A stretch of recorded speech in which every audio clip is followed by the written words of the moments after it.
ഈ സിനിമ പരാജയപ്പെട്ടാൽ ഞാൻ ഇൻഡസ്ട്രിയിൽ നിലനിൽക്കുമോ ഇല്ലയോ? മിഡിൽ ഈസ്റ്റിൽ വാർ നടക്കുക, റിലീസ് ചെയ്യണോ വേണ്ടേ? കൂടെ ഉണ്ടായിരുന്ന ഒരു വലിയ അന്യഭാഷാ ചിത്രം മാറ്റി വെച്ചിരിക്കുകയാണ്. റിസ്ക് എടുക്കാനുള്ള ഒരു ടെൻഡൻസി ഉണ്ട്. അത് കഴിവാണോ കുഴപ്പമാണോ എന്നറിയില്ല. എൻ്റെ ഒരു സാധനമുണ്ട്, ഇച്ചിരി പൈസ കൂടുതലാവും, ഞാനൊരു എക്സ്പെരിമെന്റിലേക്ക് പോവാണ്, നിങ്ങൾ കൂടെ നിൽക്കുമോ? അന്നൊരു ദുർബല നിമിഷത്തിൽ ആട് നടക്കാൻ വേണ്ടി എന്തുവാണെങ്കിലും കുഴപ്പമില്ല, നിങ്ങൾ പറക്കാമെന്ന് പറഞ്ഞാൽ ആന്ന് പറഞ്ഞു. പിന്നെയാണ് അതിന്റെ മാഗ്നിറ്റ്യൂഡ്. ഡെഫി പോയി വാങ്ങിച്ചിരിക്കുന്ന വാളും കുന്തവും വെച്ചിട്ട് ഓഫീസിൽ ഇരിക്കാൻ സ്ഥലമില്ല. ഞാൻ ഇപ്പൊ ഓഫീസിൽ വരുന്നവർക്ക് പോകുന്ന വഴി 2 വാളെടുത്തോണ്ട് പോകണം എന്നാ പറയണ. സോങ് ഹെവി പിക്ചറൈസേഷൻ ആണ്. കുറച്ച് ഗസ്റ്റ് അപ്പിയറൻസും കാര്യങ്ങളും. ജൂനിയർ ആർട്ടിസ്റ്റ് ഒരുപാട് കൂടെ 500 പേരൊക്കെ ഉള്ള സീനുണ്ട്, 500-600 പേരുള്ള സീനുണ്ട്. ആട് 1 തന്നെ എനിക്കൊന്ന് 12 മില്യൺ ആൾക്കാർ യൂട്യൂബിൽ കണ്ടിട്ടുണ്ട്. അത് ഒരു വർഷം കൊണ്ട് ആദ്യമായിട്ട് നെറ്റ്ഫ്ലിക്സ് എടുത്ത മലയാള സിനിമയാണ് ഇന്ത്യയിൽ വരുന്നതിന് മുമ്പ്. അപ്പൊ അത് ആ റൈറ്റ്സ് എൻ്റെ തിരിച്ചു വന്നു. ഇപ്പൊ എൻ്റെ ആ റൈറ്റ്സ് ഇരിക്കുന്നത്. അപ്പൊ അതുകൊണ്ട് ആടിന്റെ പ്ലാൻ വന്നപ്പം കഴിഞ്ഞ വർഷം ഇട്ടു. അപ്പം 7 വർഷത്തിന് ശേഷം ഇട്ടപ്പോഴാണ് 12 million viewership. If a movie which we conceive can change someone's life, അതാണ് ഏറ്റവും വലിയ സാറ്റിസ്ഫാക്ഷൻ. ഒരുപാട് എക്സ്പീരിയൻസ് നേടിയിട്ടുണ്ട് ആസ് എ പ്രൊഡ്യൂസർ. ബുക്ക് എഴുതാനുള്ള എക്സ്പീരിയൻസ് എനിക്ക് ഉണ്ടായിട്ടുണ്ട്. സിനിമ എഴുതാനുള്ള ക്ഷമയില്ലാത്തതുകൊണ്ടാണ് എഴുതാത്തത്. ഇപ്പൊ നോട്ട്സ് ആയിട്ട് എഴുതി വെച്ചിട്ടുണ്ട്. ബുക്കിന് പേരെന്തിടും? The producer. സിനിമ ആക്കാന്ന് വിചാരിക്കാം. ആക്ച്വലി പറയട്ടെ, ഞാൻ അതിനൊരു സ്റ്റോറി എഴുതി വെച്ചിട്ടുണ്ട്. പരവേൽപ്പ് പോലെ ഒരു ജോണർ ആയിരിക്കും. ഒരു കുതിരപ്പുറത്ത് പൊക്കോണ്ടിരിക്കുമ്പോ ചാടി ഇറങ്ങുന്നതോ ഷോട്ട് ഇപ്പൊ റിവേഴ്സ് ആണ് എടുത്തിരിക്കുന്നത്. ആ സമയത്ത് കുതിര ഷിറ്റ് ചെയ്തു. അപ്പൊ ഇത് അകത്തോട്ട് കയറി പോകുന്ന ഷോട്ടുണ്ട്. ആട് ഫ്രാഞ്ചൈസിലേക്ക് പുതിയൊരു ക്യാരക്ടർ, പുതിയൊരു ആക്ടർ വരുവാണെങ്കിൽ അത് ആരായിരിക്കണം എന്നാണ്? ഇപ്പൊ ഞങ്ങളുടെ ഒരു യൂണിവേഴ്സ് വരുവാണെങ്കിൽ നമുക്ക് രഞ്ജിത്ത് സാറിന് വേണമെങ്കിൽ ഒന്ന് ആലോചിക്കാവുന്നതാണ്. ഏത് പടക്കളത്തിൽ നിന്ന് ഷറഫുദ്ദീനെ ആട് ഫ്രാഞ്ചൈസിലേക്ക് കൊണ്ടുവരണമെന്നൊരു കാലാളല്ല കളിയുടെ സാഹസം എന്നുടെ കയ്യിൽ വിധിയുടെ താക്കോലേ. Star Jam presented by Kalyan Jewellers. Kalyan Jewellers Anokhi Uncut Collections. Anokhi Collections le pastel stone jewelry series will go well with designer work. Sure item ningalagum party le star. മലയാളത്തിലെ മോസ്റ്റ് സക്സസ്ഫുൾ ഫ്രാഞ്ചൈസികളിലൊരെണ്ണം ആടിന്റെ പവറും പ്രൊഡ്യൂസറുമാണ് ഇന്നത്തെ star ജാമിൽ ഇരിക്കുന്നത്. Actor producer Vijay Babu, welcome to Kalyan Jewellers star jam. അപ്പോൾ വിജയ് ബാബു ഒരു പടത്തിന്റെ പ്രൊഡക്ഷൻ ഏറ്റെടുത്തു കഴിഞ്ഞാൽ എന്തൊക്കെയായിരിക്കും ഏറ്റെടുക്കുക? നോട്ട് ജസ്റ്റ് ഇൻവെസ്റ്റ്മെന്റ് എന്ന് എനിക്കറിയാം. സോ ഞാൻ കൂടുതലും പുതിയ ആൾക്കാരുമായിട്ടാണല്ലോ വർക്ക് ചെയ്യുന്നത്. അപ്പൊ 16 പുതിയ ഡയറക്ടേഴ്സിനെ ഇൻട്രൊഡ്യൂസ് ചെയ്തിട്ടുണ്ട്. അപ്പം ഒരു തോട്ട് കേൾക്കുമ്പോൾ, അല്ലെങ്കിൽ ഞാനൊരു ഏറ്റവും ചെറിയ ലെവലിലാണ് കഥ കേൾക്കുക. ആദ്യം തന്നെ ഒരു സിനോപ്സിസ്. ഞാൻ പറയും, നിങ്ങൾക്ക് ഏറ്റവും ഷോർട്ടസ്റ്റ് വേർഷനിൽ എങ്ങനെ പറയാൻ പറ്റുമോ അങ്ങനെ പറയാം. ചിലവർ ചോദിക്കും, സർ ഒരു 15 മിനിറ്റ് ഉണ്ടോ? 10 മിനിറ്റ് എന്ന് ഞാൻ പറയും. അപ്പൊ 10 മിനിറ്റിൽ ആ കഥ കേൾക്കുമ്പോൾ നമുക്കത് എക്സൈറ്റ് ചെയ്താൽ ആൻഡ് ദെൻ ആ പറഞ്ഞുകൊണ്ടിരിക്കുമ്പോൾ തന്നെ ഒരു കോൺഫിഡൻസ് ലെവൽ ഡയറക്ടറിന്റെ നമ്മൾ ചെക്ക് ചെയ്യും. പ്രത്യേകിച്ച് if he has written the script. ഇപ്പം മോസ്റ്റ്ലി നമുക്ക് വരുന്നത് റിട്ടൺ ബൈ ഓൾസോ ആണ്, അല്ലെങ്കിൽ കോ റിട്ടൺ ബൈ എന്ന് വെച്ചാൽ നമുക്ക് അവരുടെയും കൂടെ, പ്രത്യേകിച്ച് ഫസ്റ്റ് ഫിലിം ആകുമ്പോൾ ആ തോട്ട് എനിക്ക് ഇഷ്ടപ്പെട്ടു. പിന്നെ ഒരു സ്ക്രിപ്റ്റ് ഫസ്റ്റ് റൗണ്ട് ഒന്ന് റൺ ചെയ്ത് റീഡ് ചെയ്ത് കഴിഞ്ഞാൽ പിന്നെ നമുക്കത് വർക്കാക്കി എടുക്കാമെന്നുള്ളൊരു കാര്യം. ബിക്കോസ് അതിനകത്ത് ഫ്ലോസ് ഉണ്ടാവാം, ഒരു സ്ക്രിപ്റ്റും പെർഫെക്റ്റ് അല്ല.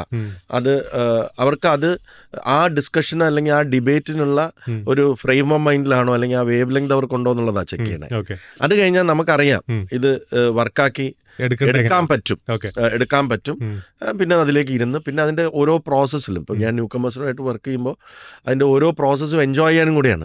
അതായത് അത് ഇപ്പൊ ചാർട്ടിങ് ആണെങ്കിലും അതിന്റെ കാസ്റ്റിംഗ് ആണെങ്കിലും കോസ്റ്റിംഗ് ആണെങ്കിലും പിന്നെ അത് ഷൂട്ട് ചെയ്യുമ്പോൾ ആ പ്രോസസ്സ് ആവശ്യമുള്ളത് ഷൂട്ട് ചെയ്താൽ മതി. നമ്മൾ എഡിറ്റ് ചെയ്ത് പോവാം. ത്രൂ ഔട്ട് ഇല്ലെങ്കിലും ഞാൻ അഥവാ സെറ്റിൽ ഇല്ലെങ്കിലും everyday footages come to me. Everyday വിജയബാബുവിന്റെ ഒരു സ്റ്റൈലാണ്. എനിക്കത് കാണണം. കാരണം പ്രത്യേകിച്ച് പുതിയ ആൾക്കാരല്ലെന്ന്. ഇപ്പൊ ഞാൻ അങ്കമാലി ഡയറീസിന്റെ ഡെയിലി ഫുട്ടേജ് കാണുമെന്ന് ഞാൻ പറയില്ല. കാരണം that I trust Lijo Jose because is experienced proven and അത്. അപ്പൊ ഞാൻ പറഞ്ഞ പുതിയ ആൾക്കാരാവുമ്പോൾ അറ്റ്ലീസ്റ്റ് ഒരു ആദ്യത്തെ 10 ദിവസം എന്തായാലും കാണും. അത് ആ ട്രാക്കിലാണോ എന്നറിയാൻ വേണ്ടിയിട്ടാണ്. അത് കഴിഞ്ഞിട്ട് എന്തെങ്കിലും ഫ്ലോസ് ഉണ്ടെങ്കിൽ ഇപ്പം നമുക്ക് എൻ്റെ ടീം അവിടെ ഉണ്ട്. ആ ടീം അവർ പറയും ഫസ്റ്റ് ഡേ എപ്പോഴും നമ്മളൊരു ഇത് വിട്ടുകൊടുക്കും. അത് ചിലവർക്ക് ആദ്യമായിട്ട് ഇത് ആക്ഷൻ പറയുമ്പോൾ ചില പ്രോബ്ലംസ്. ഒരു സെക്കൻഡ് ഡേ തേർഡ് ഡേ ആകുമ്പോൾ പുള്ളി ഗ്രൂവിലേക്ക് എത്തുന്നുണ്ടോ എന്ന് നോക്കും. ആയിക്കഴിഞ്ഞാൽ പിന്നെ നമ്മൾ എന്തെങ്കിലും ഫ്ലോസ് ഉണ്ടെങ്കിൽ പറയും. 10ാം ദിവസം കഴിയുമ്പോൾ ചിലപ്പം തിരക്കാണെങ്കിൽ 2-3 ദിവസത്തെ ഫുട്ടേജ് ഒരുമിച്ച് അവിടെ പോയിരിക്കുമ്പോഴൊക്കെ ആയിരിക്കും കാണുന്നത്. We as a team we interfere in all areas.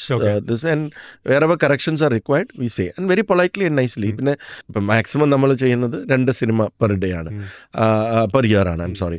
അപ്പം അതിൻ്റെ ഇപ്പം അത് അത്രയും പോലും പോസിബിൾ അല്ല. ഇപ്പം ഒരു 1.5 സിനിമയെ നടക്കുള്ളൂ. ഒരു സിനിമ ഇറക്കാം, ഒരു സിനിമയുടെ പ്രോസസ്സ് തുടങ്ങാം, അല്ലെങ്കിൽ പ്രീ പ്രൊഡക്ഷൻ തുടങ്ങാം, ഷൂട്ടിംഗ് തുടങ്ങാം. ബിക്കോസ് ഇപ്പം ടൈം കൂടുതലാണ്. എന്താ മാറിയത്? നമ്മുടെ മലയാള സിനിമ മാറി. സിനിമയിൽ ഇപ്പം പഴയ പോലെ തട്ടിക്കൂട്ട് പരിപാടികൾ നടക്കത്തില്ല. ബിക്കോസ് ഒരു ഇന്റർനാഷണൽ കൾച്ചറിലേക്ക് എക്സ്പോസ് ആയിപ്പോയി. ഓഡിയൻസ് കുറച്ചും കൂടെ എക്സ്പെക്ടേഷൻ കൂടി. എല്ലാ ഏരിയയും പെർഫെക്റ്റ് ആവണം. സിദ്ദിഖ് എന്നോടൊരു കഥ പറഞ്ഞെന്ന് പറഞ്ഞാൽ, ജീസസ് എന്ന് പറയുന്ന പടത്തില് ജീസസ് ഒരു പാറപ്പുറത്ത് പോയിരുന്നപ്പോ പണ്ട് അവിടെ ഇന്ന ആളെ വിജയിപ്പിക്കാന്ന് എഴുതി വെച്ചിട്ടുണ്ട്. അത് ആളുകൾ അന്ന് ഇഗ്നോർ ചെയ്ത് അവർ പടമേ കാണുന്നുള്ളൂ.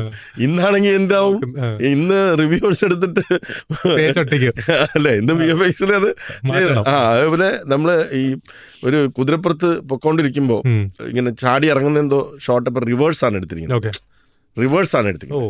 ആ സമയത്ത് കുതിര ഷിറ്റ് ചെയ്തു. അപ്പൊ ഇത് അകത്തോട്ട് കയറി പോന്ന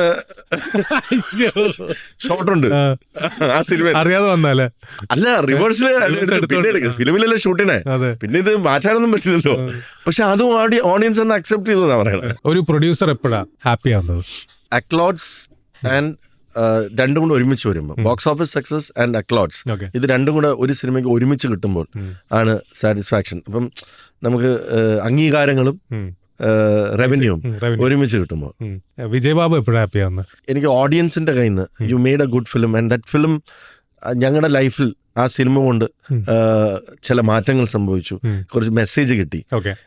അതോടൊപ്പം തന്നെ എനിക്ക് ബോക്സ് ഓഫീസിൽ റിട്ടേൺ ഓൺ ഇൻവെസ്റ്റ്മെന്റ്, നമ്മൾ എടുത്ത റിസ്കിന് ആ റിട്ടേൺ ഓൺ ഇൻവെസ്റ്റ്മെന്റ് കിട്ടി. അതിനോടൊപ്പം ഓഡിയൻസ് എനിക്ക് ഇപ്പോൾ ഹോം എന്ന് പറയുന്ന സിനിമ ചെയ്യുമ്പോൾ എനിക്ക് ഒരുപാട് മെസ്സേജസ് പല ഭാഗത്തു നിന്നും, നോൺ മലയാളീസ് എല്ലായിടത്തു നിന്നും വന്നു.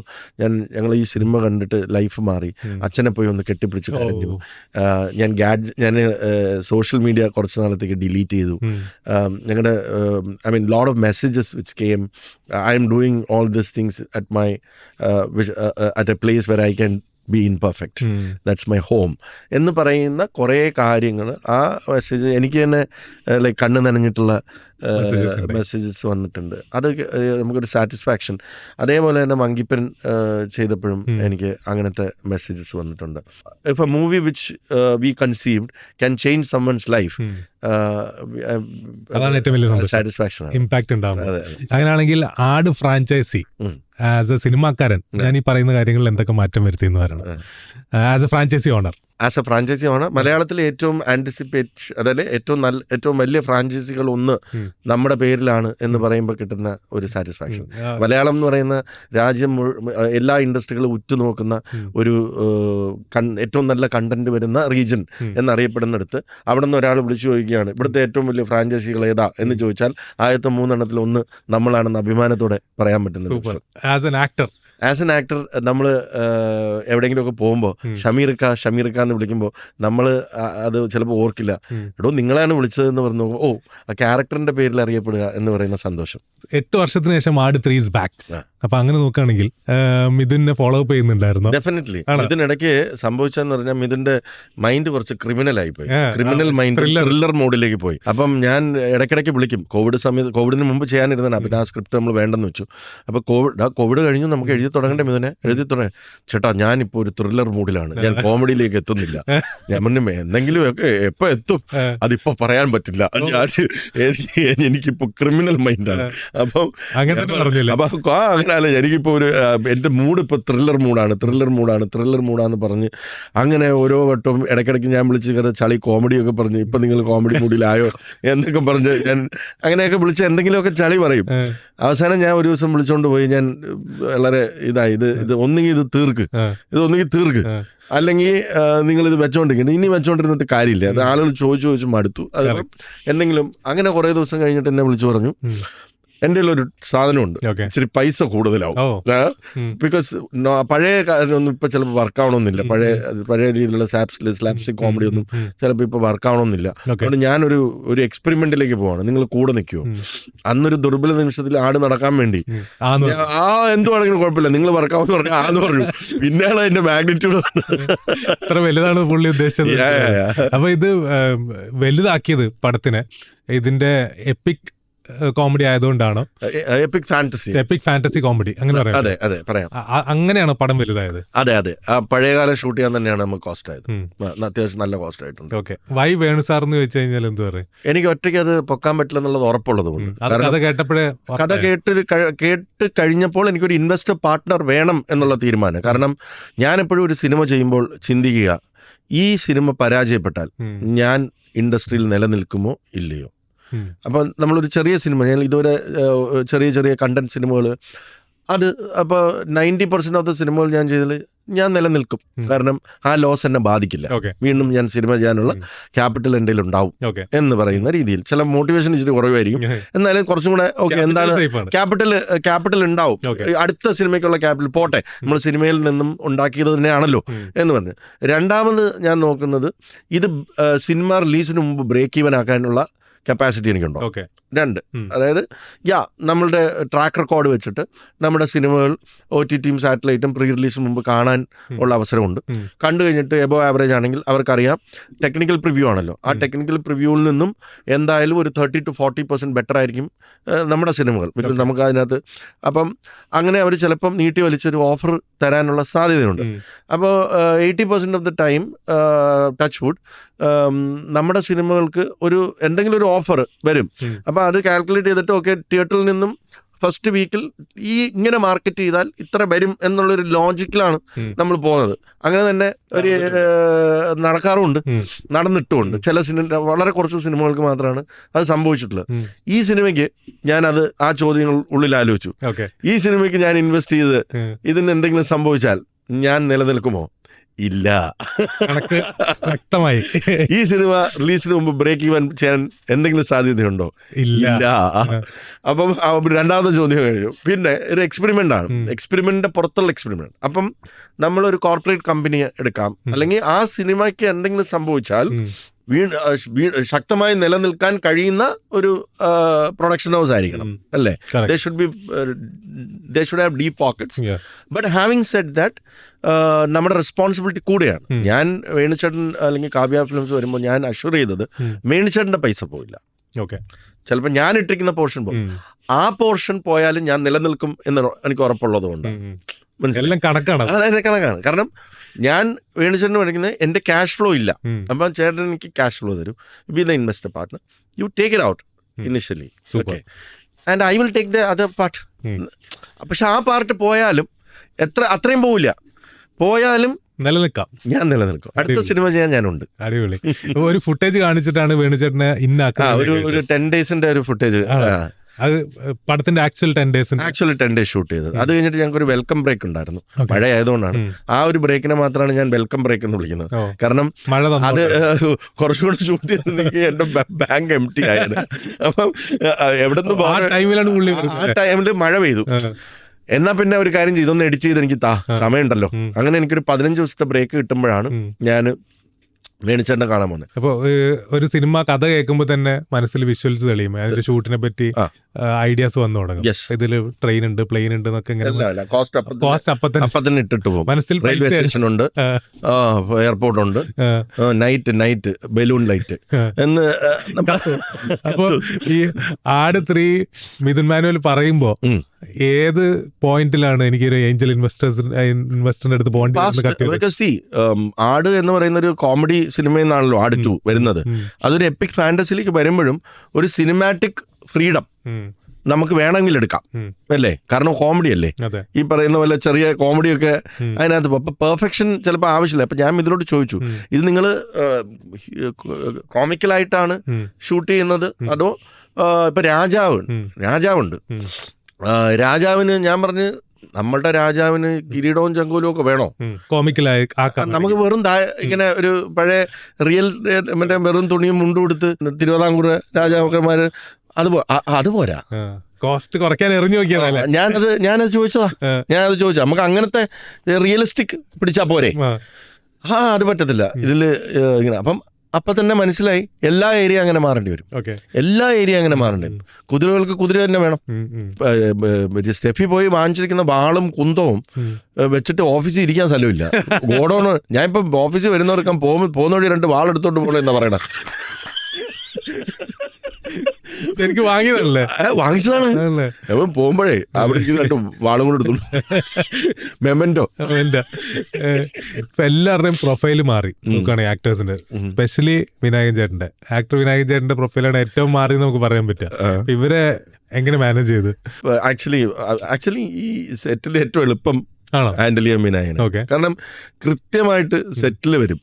ക്രിയേറ്റീവ് ഡിഫറൻസ് ഉണ്ട്. ക്രിയേറ്റീവ് ഡിഫറൻസ് നമുക്ക് എല്ലാ ആക്ടേഴ്സും വരും. വിനായകനോട്ട് വരുമ്പോൾ അത് പുള്ളി പറയുന്ന രീതികൾ ചിലപ്പോൾ നമുക്ക് വേറൊരാൾക്ക് വർക്കാവണമെന്നില്ല. പക്ഷെ എനിക്ക് പുള്ളി അറിയാവുന്നതുകൊണ്ട് എനിക്ക് മനസ്സിലാവും പുള്ളി എന്താ ഉദ്ദേശിക്കുന്നത്. പക്ഷേ പുള്ളി ഇത് കഴിഞ്ഞിട്ട് നമ്മൾ പിണങ്ങിയാലും അത് കുറച്ച് കഴിയുമ്പോൾ മാറി വരും എന്ന് പറയുമ്പോൾ എനിക്കത് ഡീൽ ചെയ്യാൻ അറിയാം. കാരണം ഞാൻ ആദ്യമായിട്ടല്ലല്ലോ വർക്ക് ചെയ്യുന്നത്. ഞങ്ങൾ താമസിക്കുന്നത് ഒരു ബിൽഡിങ്ങിലാണ്. ഇങ്ങോട്ട് വിളിച്ചു പറയും. ഇപ്പൊ 3 ദിവസം പുള്ളിക്ക് തമിഴ്നാട്ടിൽ ഷൂട്ടുണ്ടായിരുന്നു. അപ്പൊ 28-ാം തീയതി വരത്തുള്ളെന്ന് പറഞ്ഞു. എന്നെ 25-ാം തീയതി വിളിച്ചു. എന്നിട്ട് പറഞ്ഞു ഞാനിവിടെ എത്തിയിട്ടുണ്ട് വിജയ്, എന്നെ എല്ലാത്തിനും കൂട്ടിക്കോ കേട്ടോ, പ്രൊമോഷനും കൂട്ടിക്കോ. പക്ഷെ ഒരു 2 ദിവസം എനിക്ക് നല്ല സുഖമില്ല. ഞാൻ പറഞ്ഞു കുഴപ്പമില്ല, 2 ഒരാഴ്ച എടുത്തോ, നിങ്ങൾ ഒരു 6-7-ാം തീയതി ഞാനുണ്ട്. 6-7-ാം തീയതി കൃത്യമായിട്ട് വന്നു. ആ പറയുന്ന സമയത്ത് പുള്ളി വരും, കാര്യം ചെയ്യും. പിന്നെ ഡബ്ബിങ്ങിന് വന്നു. ചിലവർ എങ്ങനെയാന്ന് വെച്ചാൽ പകുതി ഡബ് ചെയ്യും, പിന്നെ പോയിട്ട് ഒരാഴ്ച കഴിഞ്ഞിട്ടൊക്കെ വരും. പുള്ളി ഒറ്റ സ്ട്രെച്ചിലാണ്. രാവിലെ വന്ന് വൈകുന്നേരം വരെ ഡബ് ചെയ്യും. അടുത്ത ദിവസം രാവിലെ വന്ന് വൈകുന്നേരം വരെ ഡബ് ചെയ്യും. അടുത്ത ദിവസം അത് തീർത്തു പോയി. ബാക്കി വെക്കുന്ന പരിപാടിയില്ല. പക്കയാണ്, ഹാപ്പിയാണ്. പിന്നെ ജയസൂര്യ നമുക്ക് കുടുംബം പോലെയാണ്. അത് മാനേജ് ചെയ്യേണ്ട കാര്യമൊന്നുമില്ല. എനിക്ക് എൻ്റെ ബ്രദറിനെ പോലെയാണ്. അപ്പോൾ എൻ്റെ പ്രോബ്ലംസ് എല്ലാം പറയുന്ന, എൻ്റെ എല്ലാ പ്രോബ്ലങ്ങളും ഞാൻ ആദ്യം ഡിസ്കസ് ചെയ്യുന്ന ഒരാളാണ്. അപ്പോൾ ഈ സിനിമയുടെ കൂടെ ട്രാവൽ ചെയ്യുന്ന ആളാണ്. അപ്പോൾ അതായത് ഞങ്ങളുടെ ടീമിൻ്റെ ഭാഗമായിട്ട് ഉള്ള നമുക്ക് ജയനും അറിയാം ഈ സിനിമ ജയനും ആവശ്യമുള്ള സിനിമയാണ്. അപ്പം എത്ര വർഷമായി 4-4.5 വർഷമായിട്ട് ആദ്യമായിട്ട് ഇറങ്ങുന്ന ഒരു സിനിമയാണ്. അപ്പം ജയൻ അതിൻ്റെ കൂടെ തന്നെയുണ്ട്. സൈജു എനിക്ക് ക്ലോസ് ഫ്രണ്ടാണ്. ബാക്കിയുള്ളവരൊക്കെ നമുക്ക് ആട് 1 തൊട്ടിട്ട് അങ്ങനെ ഒരു പ്രത്യേക ആക്ടറെന്നോ പ്രൊഡ്യൂസറെന്നോ, ഞാനും ആക്ടറാണ് ആ സിനിമയിൽ. അപ്പം ഞാൻ 2 ഭാഗത്തും നിൽക്കും. ക്രിയേറ്റീവ്, ബിക്കോസ് ഞാൻ അകത്തുള്ളതുകൊണ്ട് എനിക്ക് അതിൻ്റെ അവിടെയുള്ള പ്രശ്നങ്ങളും എനിക്കറിയാം. സാധാരണ പ്രൊഡക്ഷൻ ഡിപ്പാർട്ട്മെൻറ്റും ക്രിയേറ്റീവ് ഡിപ്പാർട്ട്മെൻറ്റും 2ആയിട്ട് നിൽക്കും. എന്നിട്ട് ചില ഫൈറ്റുകൾ നടക്കും. ഇത് വേണമെന്ന് പറയും, അത് വേണ്ടെന്ന് പറയും. നമുക്ക് അതിൻ്റെ അകത്ത് നിൽക്കുന്നുണ്ട്, രണ്ടിലും ഉണ്ട്. അതുകൊണ്ട് I become the balancing factor. ഇവിടുന്ന് എല്ലാം കേട്ട് അവിടെ പോയി പ്രൊഡ്യൂസറുടെ കുപ്പായിടോ, അവിടെ തന്നെ ഞാൻ അത് ആവശ്യം, അതായത് ബാലൻസിങ് ആക്ട്. ഇപ്പം ഇതും പറയും ചേട്ടാ ഇതിങ്ങനെ വേണം, ഇത് കണ്ടില്ലേ ആ ഷോട്ട് ഇങ്ങനെയാണ് എടുക്കേണ്ടത്, ഇന്ന ക്യാമറ ഇന്ന ലെൻസ് വേണം, ഇത് വേണം എന്ന് പറയുമ്പോൾ നമ്മൾ നോക്കുമ്പോൾ ശരിയാണ് എന്ന് പറയുമ്പോൾ, ഇവിടെ എൻ്റെ ബ്രദർ അവൻ ഇങ്ങനെ ബാളും ഓൾറെഡി ഇത്രയും കോസ്റ്റായി, ഇനി ഇത് എന്തിനാണെന്ന് പറയുമ്പോഴത്തേക്ക് അതിനൊരു ഇൻ ബിറ്റ്വീൻ. പിന്നെ ചിലയിടത്ത് പ്രൊഡക്ഷൻ ജയിക്കും, ചിലയിടത്ത് ക്രിയേറ്റീവ് ജയിക്കും. പക്ഷെ ഞാനാണ് ആര് ജയിപ്പിക്കുന്നതും തോൽപ്പിക്കുന്നത്. ഡിപ്ലോമാറ്റിക്കലി ഹാൻഡിൽ ചെയ്യും. അടിപൊളി. ഒരുപാട് എക്സ്പീരിയൻസ് നേടിയിട്ടുണ്ട് ആസ് എ പ്രൊഡ്യൂസർ. അപ്പൊ ഒരു ബുക്ക് എഴുതാനുള്ള എക്സ്പീരിയൻസ് എനിക്ക് ഉണ്ടായിട്ടുണ്ട്. ബുക്ക് എഴുതാനുള്ള ക്ഷമയില്ലാത്തതുകൊണ്ടാണ് എഴുതാത്തത്. ഇപ്പൊ നോട്ട്സ് ആയിട്ട് എഴുതി വെച്ചിട്ടുണ്ട്. ബുക്കിന് പേരെന്തിടും? The producer. അടിപൊളിയായിരിക്കും. സിനിമ ആക്കാന്ന് വിചാരിക്കാം. ദ പ്രൊഡ്യൂസറിൽ ആരായിരിക്കും വിജയബാബുവിന്റെ ക്യാരക്ടർ ചെയ്യുക? ആക്ച്വലി അറിയട്ടെ, ഞാൻ അതിനൊരു സ്ക്രിപ്റ്റ് എന്ന് പറഞ്ഞ സ്റ്റോറി എഴുതി വെച്ചിട്ടുണ്ട്. The producer. Super. Actually interesting ആണത്. അതായത് അതിന്റെ ജോണർ ചിലപ്പം അത്രയും ആയിരിക്കില്ല, എന്നാലും വരവേൽപ്പ് പോലൊരു ജോണർ ആയിരിക്കും. അതായത്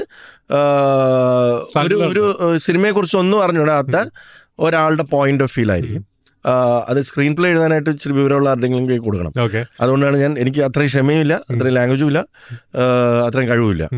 അതുകൊണ്ട് ഞാനത് സ്ക്രീൻ പ്ലേ എഴുതാൻ 2 ഫ്രണ്ട്സിനോട് ഇത് ഡിസ്കസ് ചെയ്തപ്പം, വിവരമുള്ളവരോട്, അവർ പറഞ്ഞു ഗുഡ് ഐഡിയ ആണ്. കാരണം it is to make the layman understand what is the process of filmmaking okay in a very comical way.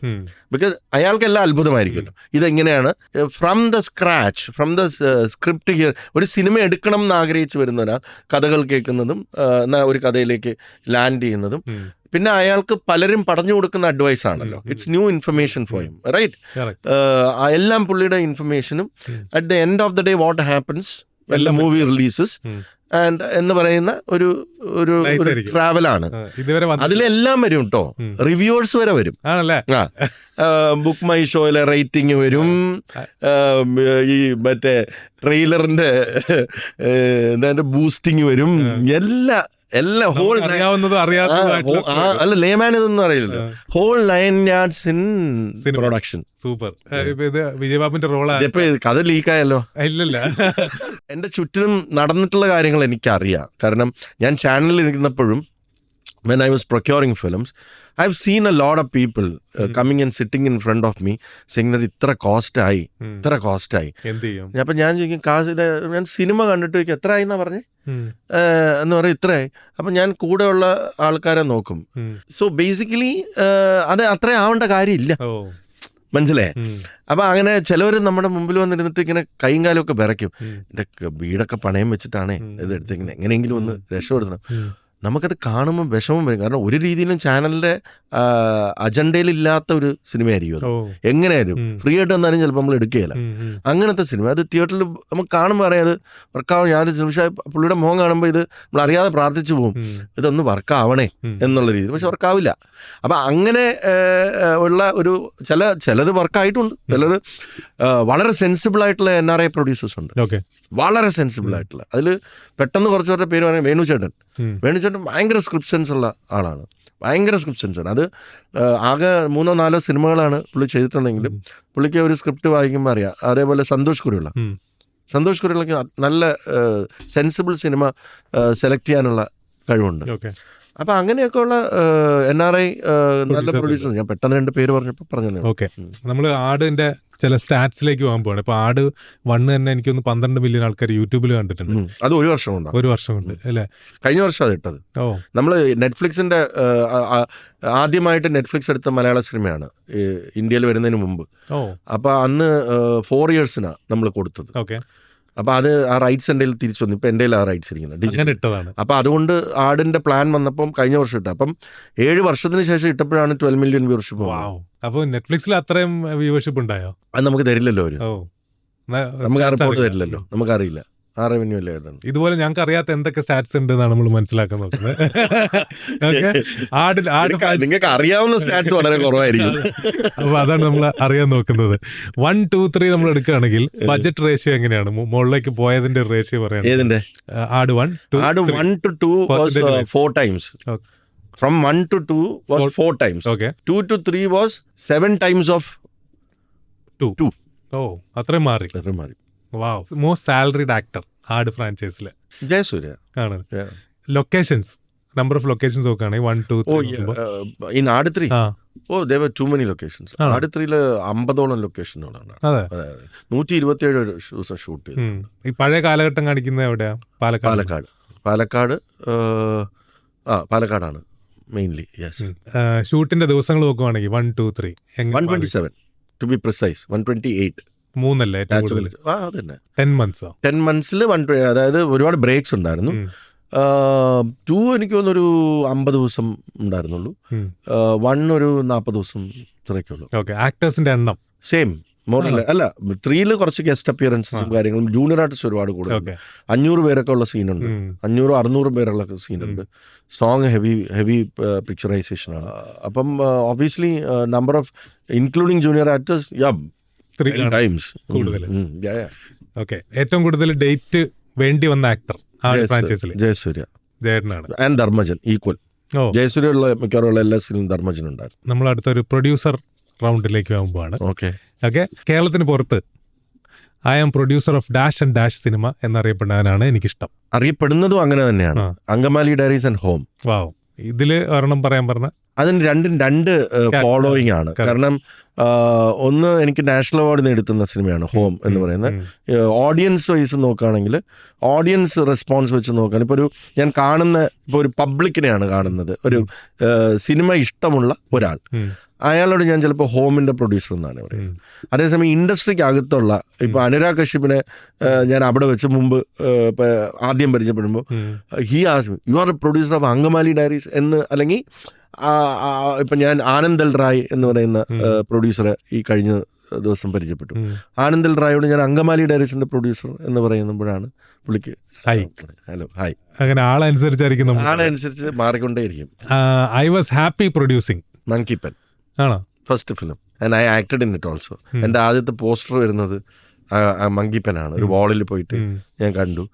And ആ മങ്കി പെൻ എന്ന് പറയുന്ന സിനിമ ഫ്ലോപ്പ് ആയിരുന്നു എങ്കിൽ ചിലപ്പോൾ ഞാൻ ഒന്നും കൂടെ ആലോചിച്ചേനെ ഇനിയും പ്രൊഡക്ഷനിലേക്ക് പോകണോ എന്നുള്ളത്. അത് സക്സസ് ആയപ്പോഴാണ് മോട്ടിവേഷൻ വന്ന് അടികപ്പിയാരെ കൂട്ടമണിയിലേക്ക് പോകുന്നത്. അത് വെറുക്കാം. അപ്പം അങ്ങനെ ആ ഒരു ഫസ്റ്റ് നമുക്ക് എപ്പോഴും ഒരു കൺസേൺ ഉണ്ടാവുമല്ലോ.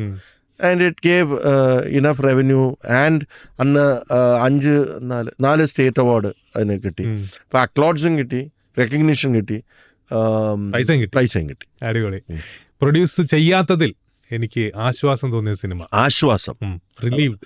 അയ്യോ അത് ഞാൻ പേര് പറയാൻ പാടില്ല. ഉണ്ട് ആ പടം ഉണ്ട്, അത് ഇറങ്ങിയിട്ടുമുണ്ട്. ചെയ്യാൻ പറ്റാത്ത സിനിമകളാണെങ്കിൽ അത് പറയാൻ പറ്റും. പക്ഷെ അതായത് പ്രൊഡ്യൂസ് ചെയ്യണമെന്ന് വിചാരിച്ചു, നടന്നില്ല. ലോക ഉണ്ടാവില്ല. ലോക അങ്ങനെയല്ല, അതൊരു ഡിസ്കഷൻ മാത്രം ഉണ്ടായി. പിന്നെ ബഡ്ജറ്റ് അതിൽ ഒരുപാട് ഡീറ്റെയിലിങ്ങിലേക്ക് പോയില്ല.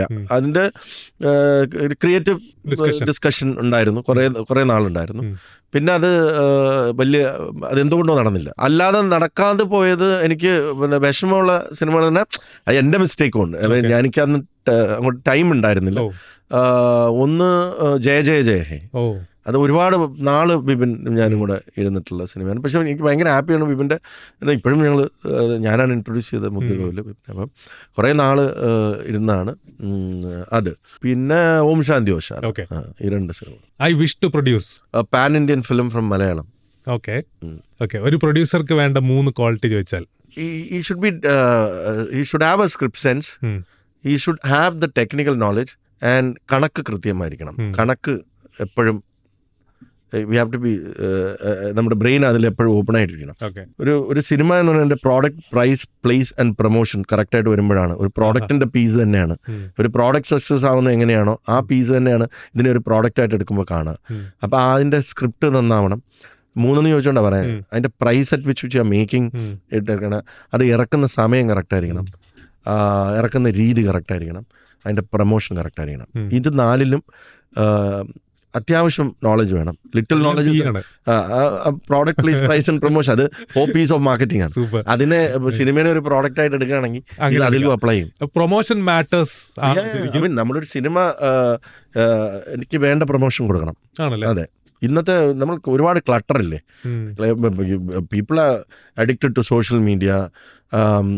ഇപ്പോൾ ഔട്ട്ഡോർ തന്നെ ക്ലട്ടറില്ലേ. അപ്പോൾ ഒരു സിനിമ ജനങ്ങളിലേക്ക് എത്തുക, അത് ഇപ്പം ഇപ്പം ആടിന് അത്രയും വേണ്ടി വരില്ല, എന്നാലും നമ്മൾ അതിൻ്റെ ഒരു മാഗ്നിറ്റ്യൂഡ് കാണിക്കാനായിട്ട് നമ്മൾ ഔട്ട്ഡോർ പ്രൊമോഷൻ ചെയ്യും. പക്ഷെ പടക്കളം പോലൊരു സിനിമ 30-40 കണ്ടന്റ് സോഷ്യൽ മീഡിയയിൽ ഇടുമ്പോഴാണ് ഒരു കുറച്ച് പെർസെൻറ്റേജ് ആളുകളിലേക്ക് അങ്ങനെ ഒരു പടം വരുന്നു എന്ന് എത്തുന്നത്. ഇനിഷ്യൽ വരുത്താൻ വേണ്ടിയിട്ടാണ് ഈ കഷ്ടപ്പെടുന്നത്. ഇതെന്ന് പറഞ്ഞാൽ വേർഡ് ഓഫ് മൗത്ത് സ്പ്രെഡ് ചെയ്ത് ഓക്കെ കുറച്ച് പേര് കണ്ടു, പിന്നെ 4-ാം ദിവസം 5-ാം ദിവസം അപ്പോഴത്തേക്ക് ഹോൾഡ് ഓവർ ആയിപ്പോൾ. ഇപ്പം നമ്മുടെ ഈ പ്രൊമോഷൻ എന്ന് പറയുന്ന സാധനം നമ്മൾ ചെയ്യുന്നത് ആദ്യത്തെ 2ാമത്തെ 3ാമത്തെ ദിവസത്തിനുള്ളിൽ തന്നെ അത് ആളുകൾ കയറി തുടങ്ങിയില്ലെങ്കിൽ അതുകൊണ്ട് promotion is very important. Okay, അപ്പോൾ പ്രൊമോഷൻ മാറ്റേഴ്സ്. അങ്ങനെയാണെങ്കിൽ review matters. Definitely review matters. Yes.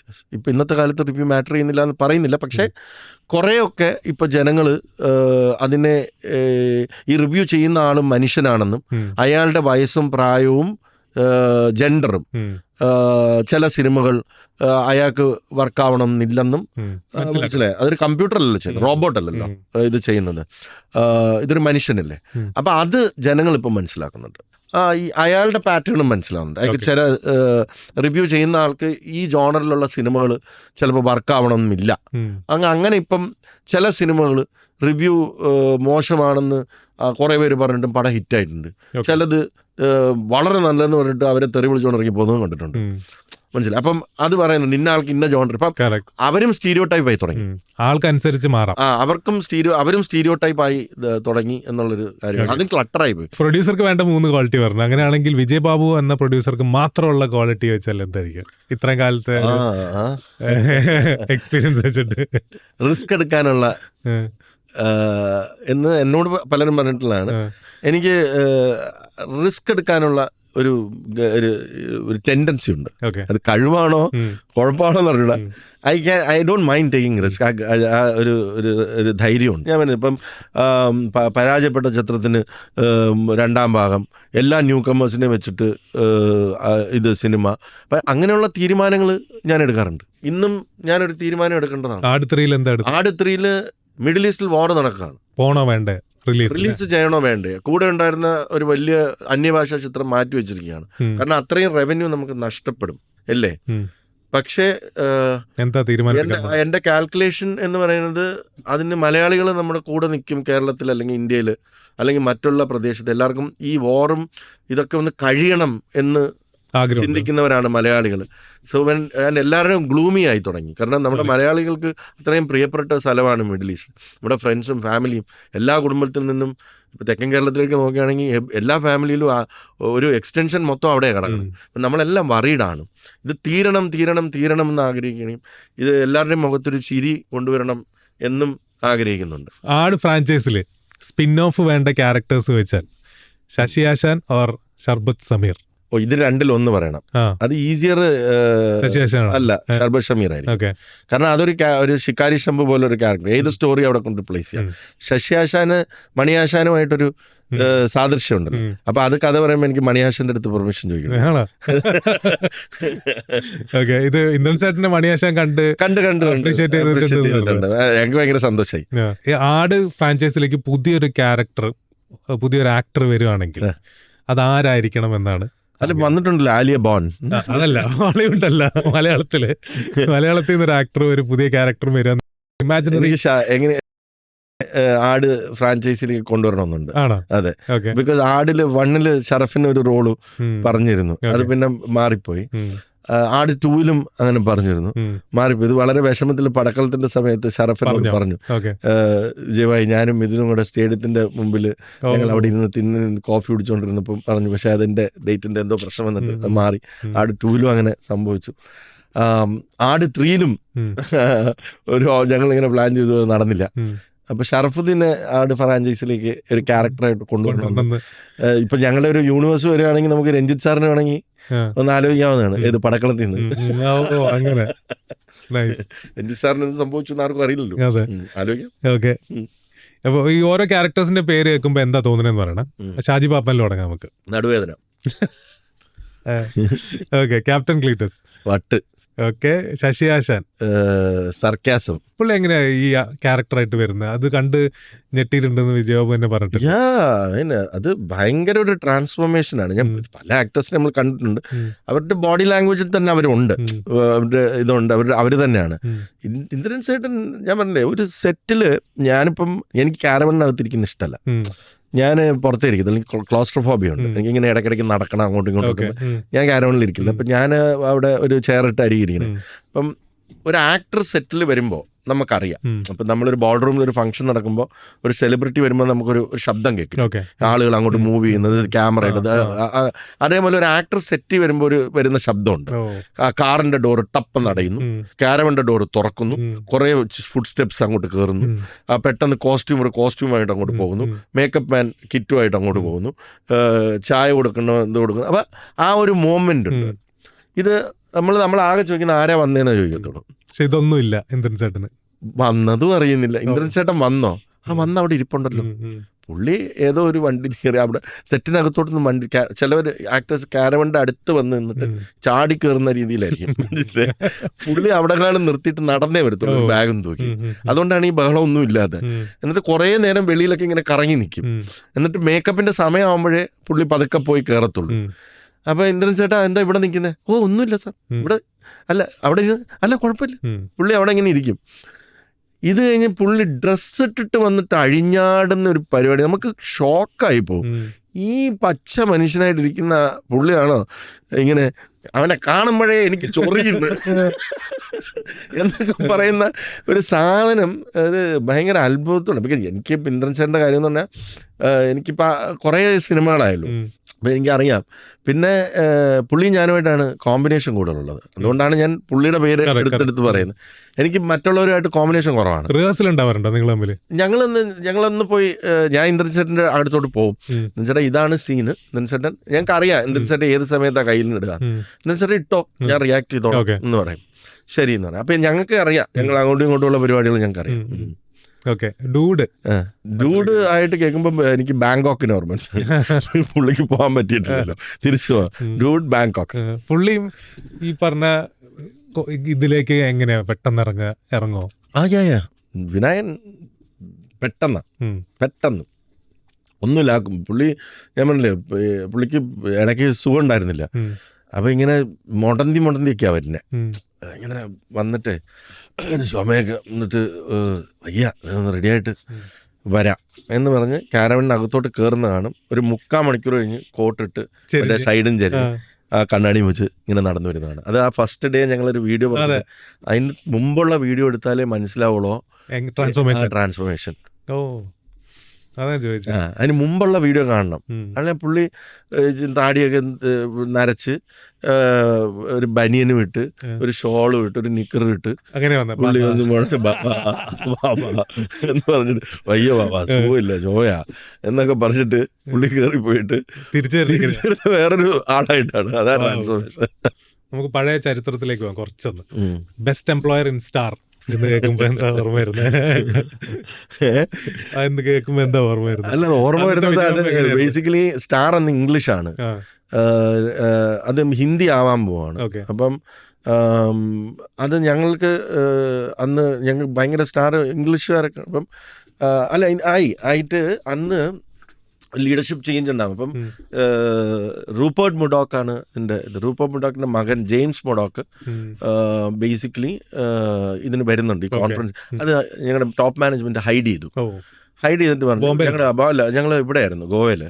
അപ്പോൾ 3 ദിവസത്തെ കോൺഫറൻസ് കഴിഞ്ഞിട്ട് ഉച്ചയാകുമ്പോൾ തീരും.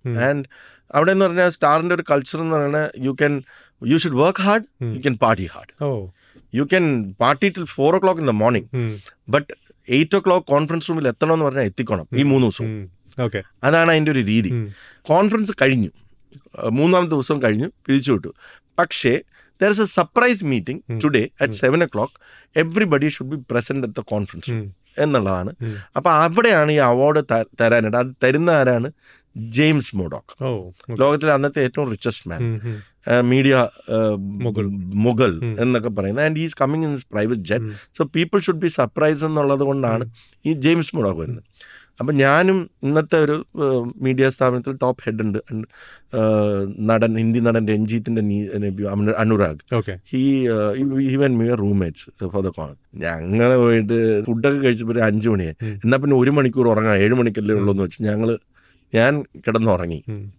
ഇവൻ എണ്ണീറ്റിട്ട് എന്നെ വിളിക്കാൻ നോക്കിയിട്ട് ഞാൻ എന്തോ പറഞ്ഞു, അവൻ പോയി, ഞാൻ മാത്രം അവിടെ. ഇത് കഴിഞ്ഞിട്ട് ഓർമ്മ വരുന്നതെന്ന് പറഞ്ഞാൽ പെട്ടെന്ന് ആളുകൾ വന്ന് റൂമിൽ തട്ടുകയാണ്.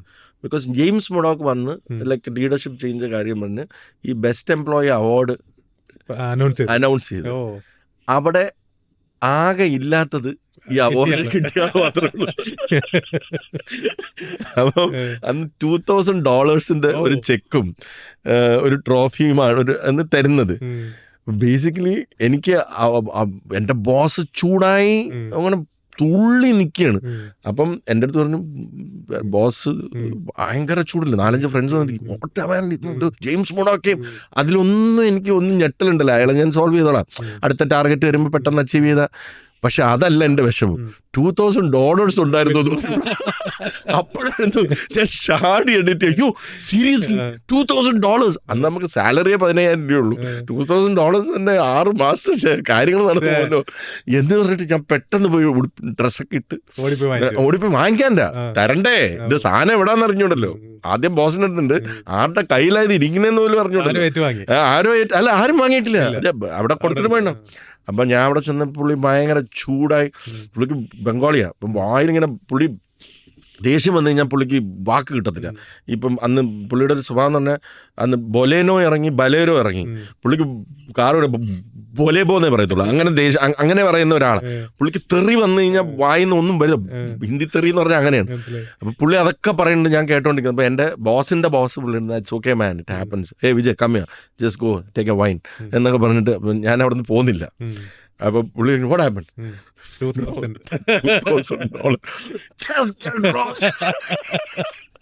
കിട്ടി അപ്പോഴല്ല പിന്നെ ആവശ്യം അതൊക്കെ കിട്ടി, സാധനം കിട്ടി. സെയിൽസിലായിരുന്നു. Okay, nice. ഫസ്റ്റ് കോമഡി പടം ജയിച്ചത് അല്ലെ ഫസ്റ്റ് കോമഡി ക്യാരക്ടർ ജയിച്ചത് ആഷിഖ് കപൂർ ആണ്. അത് കോമഡി അല്ല, സിറ്റുവേഷണൽ ഹ്യൂമറാണ്. ഞാൻ എൻ്റെ അടുത്ത് കരയണോന്ന് പറഞ്ഞു, ഞാൻ കരഞ്ഞു. എനിക്ക് ആ സിനിമയുടെ അപ്പം അത് കോമഡി എന്ന് പറയാൻ പറ്റില്ല, അത് സിറ്റുവേഷനിലാണ്. നമ്മൾ വിഷമിച്ച കാര്യം പറയണം, എടി എൻ്റെ കൊച്ചിൻ്റെ പേര് ടെസ എന്നാണ്, നിനക്കറിയാവോ, ആർട്ടിഫിഷ്യലായിട്ട് പറയുകയാണ്. അന്ന് എനിക്ക് അഭിനയിക്കാൻ അറിഞ്ഞുകൂടാത്തതുകൊണ്ട് അത് ആർട്ടിഫിഷ്യലായിട്ട് ഫീൽ ചെയ്തായിരിക്കും. എന്തായാലും സാധനം വർക്കായി. ആർട്ടിഫിഷ്യൽ ഇട്ടതല്ല. ഓക്കെ, സോഷ്യൽ മീഡിയക്ക് വേണ്ടിയിട്ടുള്ള മറുപടികളാണിത്. മമ്മൂക്കയുടെ ക്യാമിയോ ഉണ്ടോ? ഇല്ല. ലാലേട്ടന്റെ വോയിസ് ഉണ്ടോ? ഒന്നുമില്ല. പിന്നെ ആര് പടച്ചിട്ട്? ആട് 3 Part 2 വരും. അത് എഴുതി വെച്ചിട്ടുണ്ട്. പാർട്ട് 2 കൂടെ കേട്ടതിന് ശേഷം ഇതിന് കൈ കൊടുത്തത് ആണല്ലോ. അതെ. ഓക്കെ, അപ്പം all the best. Thank you. പടം സൂപ്പർ ഹിറ്റ് ആവട്ടെ. പടം ഇറങ്ങട്ടെ.